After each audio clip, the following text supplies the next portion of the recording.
பேருந்து நிறுத்தங்களில் கட்டப்படும் நிழற்குடைகள் எந்த அளவிற்கு பயணிகளுக்கு பயனளிக்கிறது என்பது குறித்து மக்கள் குரல் பகுதியில் எழுப்பப்பட்ட கேள்விகளுக்கு கடலூர் மாவட்டம் திட்டக்குடி மக்கள் தெரிவித்த கருத்துக்களை பார்க்கலாம்.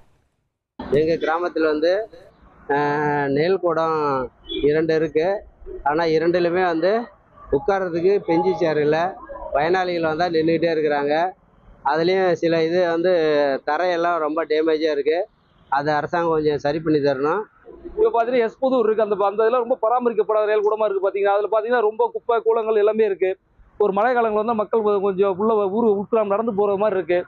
அது மாதிரி ராயர்பாளைய குடிக்காடுன்னு ஒரு கிராமம் இருக்குது. அந்த கிராமத்துக்கு போகிறதுக்கு நெல் கூட இருக்குது.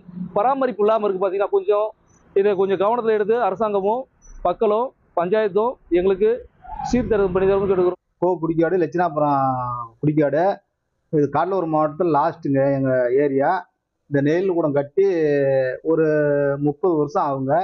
நாங்கள் வந்த அதிகாரிகிட்டலாம் நாங்கள் கம்ப்ளைண்ட் பண்ணோம். அதிலிருந்து யாருமே ஸ்டெப் எடுக்கலை. ஆனால் இப்போ எல்லாம் பூரா பாருங்கள், உள்ளார பூரா இது இடிஞ்சு வீகிற மாரி ஆயிடுச்சு. இது யாருமே சொல்லலை. அதனால் நீங்கள் இதை கிளியர் பண்ணி இது கொடுக்கணும்.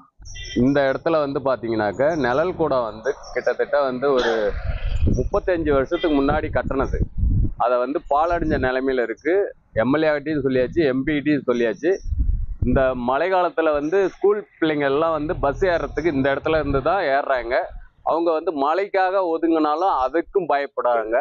இங்கே மரத்துக்கு கீழே நிற்க முடியாத சூழ்நிலையில இருக்குது. மக்கள் குரல் பகுதியில் திட்டக்குடி மக்கள் தெரிவித்த கருத்துக்களை பார்த்தோம்.